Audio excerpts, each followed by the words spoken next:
On to Manchester City, Pete. The Omar Marmoush links are just getting hotter and hotter. Will Manchester City get this deal over the line, and if so, when? Yeah, it's one they're pushing for. They are actively working on it, speaking to Marmoush's representatives to try and see if a deal can be done. Obviously, the stumbling block will be trying to agree a deal with Eintracht Frankfurt because they're going well in the Bundesliga, third place right now. They'll be hoping to keep their star striker to try and help them qualify for next season's Champions League. But yeah, Marmoush is one of the most in-demand strikers in Europe right now. 30 goal contributions in 24 games for Frankfurt across all competitions so far this season. He is undoubtedly proving that he is a top player.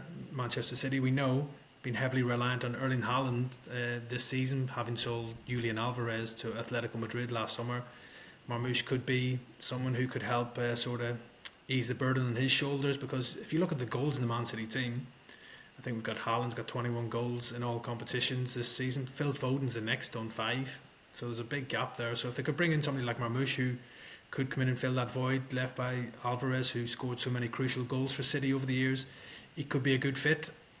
The problem is trying to agree this fee with Frankfurt. They don't want to lose the player, but City are talking maybe of going around the £50 million mark to try and persuade them to do a deal. And I'm sure the Egyptian international himself would be very much interested in a move to the Premier League, the chance to join Manchester City and to work with Pep Guardiola. So, yeah, I think there's a sort of bit of optimism, I think, for Man City that they can convince Frankfurt to sell Marmoush this window, and they see him as somebody who can definitely add goals to that Manchester City team and sort of fill that void that they lost with Julian Alvarez leaving in the summer.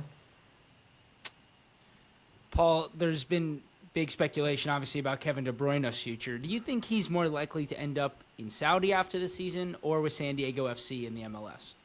Well, he's not going to have any shortage of offers, is he? I think that lifestyle-wise, I mean, both are a great option. As you know, I cover the Saudi League quite closely, and the teams there that are growing, and the league is certainly growing, and it's not going anywhere. It's not going away. The the average age of the players are coming down. The quality of the teams are getting better, and you know the interest and the support. 70, 80,000 in the stadium every week. The league is growing, and it's really gaining some traction. And I think it's only going to go one way when you look at the players that they're signing. And like I say, the players that they're attracting to the league now, the age of the players, it's becoming more and more paramount that this is going to be an important league in years to come. So that's an option for him. As people talk about the standard of the Saudi Pro League, yes, it's not the same standard as the Premier League, but it's certainly getting better, and it's improved by the quality of players that are going there. Obviously, we know the financial reward that players get for going there as well. San Diego FC, I mean, that's a new thing, isn't it, on the southwest coast? Beautiful place. Know it firsthand, been there many times.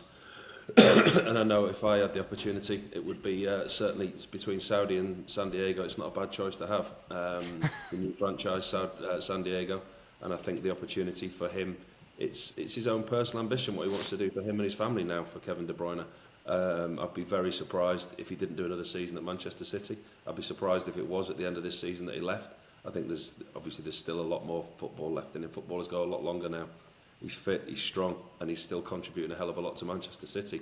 I think Pep Guardiola and Manchester City will do all that they can to keep him, because the other offers for Kevin De Bruyne are not going away because of his status, because of his legacy in the game that he's got already.